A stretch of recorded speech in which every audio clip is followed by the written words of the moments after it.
ദിലീപ് കംബാക്കാണ് ദിലീപ് വന്നു, തിരിച്ചു വന്നു. ഇതാണ് നമുക്ക് വേണ്ടത്. ഇത് കിട്ടിയിരുന്നു.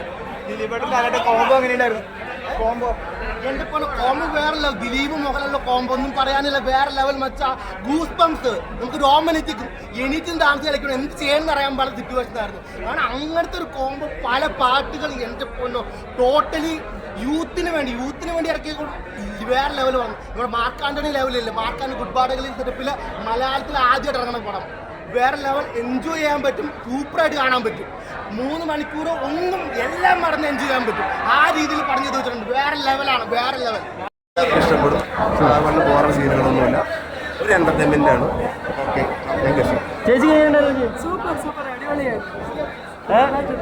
ഒരു തിയേറ്ററിൽ ആഘോഷിച്ച് നമുക്ക് അർമാദിച്ചിറങ്ങാൻ പറ്റിയൊരു പിന്നെ അത് കുറേ പേരുണ്ടല്ലോ. നമ്മൾ മലയാളത്തിലും തമിഴിലും കണ്ട ഇഷ്ടം പോലെ ആൾക്കാരുണ്ട്. അവരൊക്കെ തിയേറ്ററിൽ ആ ഒരു ദിലീപിൻ്റെ ഉള്ള പ്രസൻസ് എത്രത്തോളം നമുക്ക് ഭയങ്കര വർക്കായിട്ട് ഫീൽ ചെയ്യുന്നുണ്ട്. അപ്പോൾ തിയേറ്ററിൽ ഉറപ്പായിട്ട് ആഘോഷിക്കാം. കംപ്ലീറ്റ് മാസം ഒരു സാധനം ഒരു പ്രശ്നം അടിപൊളി സാധനം. ഇത് ടീമുകൾ തോക്കിയെന്ന് പറഞ്ഞു. അത്ര ദിലീപാല ടീം ആ ഫീലിന്ന് മാറാൻ പറ്റുന്നില്ല. അത് കണ്ടിട്ടിറങ്ങിയിട്ട് അടിപൊളി സാധനം, മാസ സാധനം. നമ്മൾ വിചാരിക്കാത്ത മാസം. ഇത്രയും കാലം ദിലീപിന്റെ മാസ സാധനങ്ങൾ വന്നിട്ടുണ്ട്. പക്ഷെ അതിനേക്കാളും വേറെ മികച്ച് നിൽക്കുന്ന സാധനം മോഹൻലാലിന്റെ ദിലീപിന്റെ ഒരു കോംബോ എങ്ങനെയുണ്ട്? അത് നമ്മൾ മോഹൻലാലിനൊക്കെ പറയണ പോലെ തന്നെ ഇനി വരുന്ന കോമ്പോസ് അവരുടെ ആയിരിക്കാൻ ഞങ്ങൾ പ്രാർത്ഥിക്കുന്നു. ലാലേട്ടനും രണ്ടുപേരുടെ കോമ്പോ കുറെ വർഷങ്ങൾക്ക് ശേഷമാണ് കാണുന്നത്. സൂപ്പർ മാസ് ആയിരുന്നു. ഒരു തെലുങ്ക് സൂപ്പർ ഹിറ്റ് മൂവി കാണുന്ന പോലെ.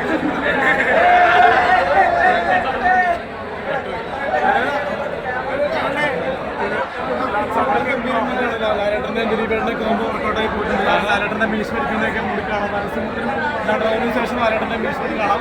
അപ്പോൾ പറയാൻ പറ്റുന്നത്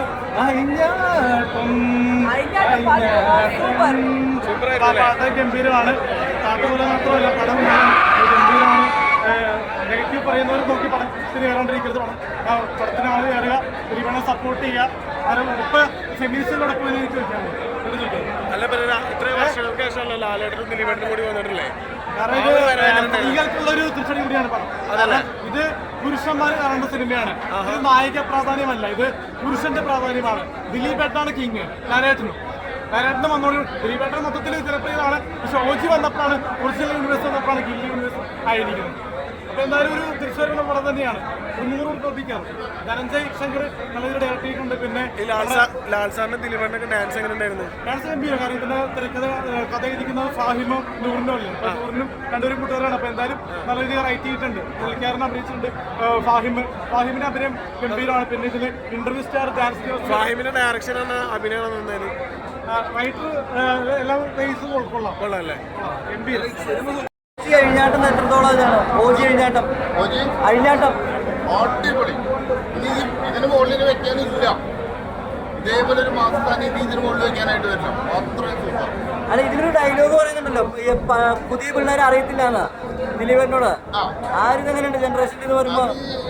ഒരു ഭംഗിക്ക് പറഞ്ഞ പോലെ ഉള്ളൂ. അതൊന്നും അല്ലല്ലോ ഇവിടുത്തെ കാര്യം.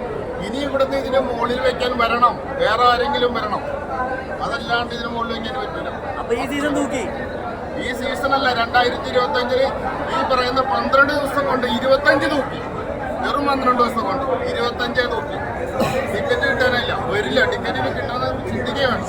മോഹൻലാലിൻ്റെ ഒരു എൻട്രി അടിപൊളിയായിട്ടുണ്ട്. അതുപോലെ ദിലീപ് വളരെ ഭംഗിയായിട്ട്, ദിലീപിനല്ല കൂടെ ഉണ്ടായിരുന്ന എല്ലാവരും വളരെ ഭംഗിയായിട്ട് അവരുടെ ഓരോ റോളും കൈകാര്യം ചെയ്തിട്ടുണ്ട്. അതിൻ്റെ ശരിക്കും നല്ല കഥ, താരജോലിയാണ്. എല്ലാവരും സംവിധായകൻ്റെ അടിപൊളി എന്താണ് അതേപോലെ തന്നെ നമുക്കെല്ലാവർക്കും കാത്തിരുന്നതിനുള്ള ഇത് എന്താണ് അതൊട്ടും മോശമില്ല എന്നുള്ളതാണ്. ഈ കാത്തിരിപ്പ് കേരളക്കരയാകെ എന്താണ് ഒരോളം സൃഷ്ടിക്കും. ദിലീപിൻ്റെ ഒരു തിരിച്ചുവരവ് തന്നെയാണ്. അപ്പം പല കാരണങ്ങൾ കൊണ്ട് ദിലീപിനെ ചില സമയത്ത് നമുക്കിപ്പോൾ അതിജീവിതയുടെ കാര്യത്തിലൊക്കെ നമുക്ക് ചില സമയത്തൊക്കെ എതിർപ്പുണ്ടെങ്കിലും, പക്ഷേ ഈ ഒരു കാര്യത്തിൽ സിനിമ എന്നുള്ളത് ഒരു ദിലീപിൻ്റെ മാത്രമല്ല, അതിന് പിന്നണിയിലുള്ള ഒരുപാട് പേര് പ്രവർത്തിക്കുന്നുണ്ട്. അതോടൊപ്പം തന്നെ അതിൻ്റെ കൂടുള്ളവരുണ്ട്. ഒരാൾക്ക് വേണ്ടി മാത്രം ആ സിനിമയെ എന്താണ് നിരാകരിക്കുന്നവരോട് അതൊട്ടും ശരിയായ ഒരു പ്രവർത്തനമല്ല. കാരണം സിനിമ എന്നുള്ളത് ഒരു വ്യക്തിയുടെ മാത്രമല്ല, അതിൽ ഒട്ടനവധി ഒഫീഷ്യൽസ് ഒട്ടനവധി മുന്നണിയിലൊക്കെ പ്രവർത്തിക്കുന്നവരുണ്ട്. എന്തായാലും കേരളത്തിൽ നല്ലൊരു ക്രിസ്മസ് സമ്മാനമാണ് ഈ പപ്പ എന്നുള്ള മൂവി.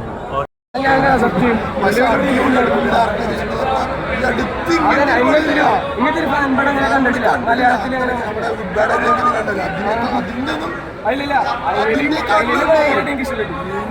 പിന്നെ സിനിമ കാണാതിരിക്കുന്ന കുറച്ച് പേരുണ്ട്. അവിടെ എന്താ ഈ സിനിമ കാണാതിരിക്കുന്ന കുറച്ച് പേരുണ്ട്. അവരോടൊക്കെ എന്താ പറയുക? ഇത് മസ്റ്റ് വാച്ച് ഫിലിം തന്നെയാണ്. നല്ല ക്രൗഡിനെ വരുന്നുണ്ട, നന്നായിട്ട് ഉറക്കം. അത്ര ശക്ത ക്രൗഡിനെ നല്ല ക്രൗഡിനെ പോയാൽ നന്നായിട്ട് ഉറക്കം. വേറെ ലെവലായിരിക്കുള്ളൂ. പൊളി എന്ന് പറഞ്ഞാൽ വൻ പൊളി. എൻ്റെ ഭാഷയിൽ പറഞ്ഞാൽ പൊളി എന്ന് പറഞ്ഞാൽ വൻ പൊളി തന്നെ. Thank you. ഒരു തിയേറ്റർ വൈബ് ഉണ്ട്. പടം തുടങ്ങിയ അവസാനം വരെ നമ്മൾ ഒരേ വൈബിൽ നിന്ന് പടം കാണണമെങ്കിൽ അതൊരു എന്താ പറയുക എക്സ്ട്രാ ക്ലിയർ മൂവിയായി. മറ്റേ ഒരു എക്സ്ട്രാ ക്ലിയർ മൂവി ഒരു രക്ഷയില്ല. ദിലീപിൻ്റെ വേറിട്ട റോള്, കിട്ടിലും പെർഫോമൻസ് ദിലീപിൻ്റെ, അതുപോലെ തന്നെ ലാലേട്ടൻ്റെ എൻട്രി ഒരു രക്ഷയില്ല. റൊമാൻറ്റിഫിക്കേഷനാണ് ലാലേട്ടൻ്റെ ഓരോ സീനും. ഒരു എല്ലാം ഗംഭീരമാണ്. പക്ഷെ ആ എൻട്രി പോലും ദിലീപിന് കിട്ടിയില്ല. മോഹൻലാലിൻ്റെ ശരിക്കും പറഞ്ഞ പടം മുഴുവൻ മോഹൻലാൽ കുറിപ്പം നമ്മൾ വിചാരിച്ചു. ഫൈറ്റൊക്കെ സൂപ്പറാ, ഒരു രക്ഷയില്ല. പടം നമ്മൾ ഒരേ ലെവലിൽ കൊണ്ടുപോകും. ഈ പടം തുടങ്ങുന്നത് പറഞ്ഞ് നോ ലോജിക്. ആ നോ ലോജിക് ഇല്ലാതെ പടം കാണാൻ പറ്റുന്നവർക്ക് മാത്രം കയറിയാൽ മതി. കാരണം അത്രയ്ക്കും എന്താ പറയുക ഒരു എൻ്റർടൈൻമെൻറ്റ്. തെലുങ്ക് മൂവീസിലെ ഫൈറ്റിലൊക്കെ പറയുന്നുണ്ട്, അങ്ങനെയൊക്കെ അതൊന്നും പറയാൻ പറ്റില്ല. അത് എല്ലാ കാലവും ഇപ്പോൾ തെലുങ്ക് ഇതൊന്നും പറഞ്ഞ് നടക്കുന്നവരൊക്കെ അത് വേറെ പഴയ കാഴ്ചപ്പാട് പോരാ.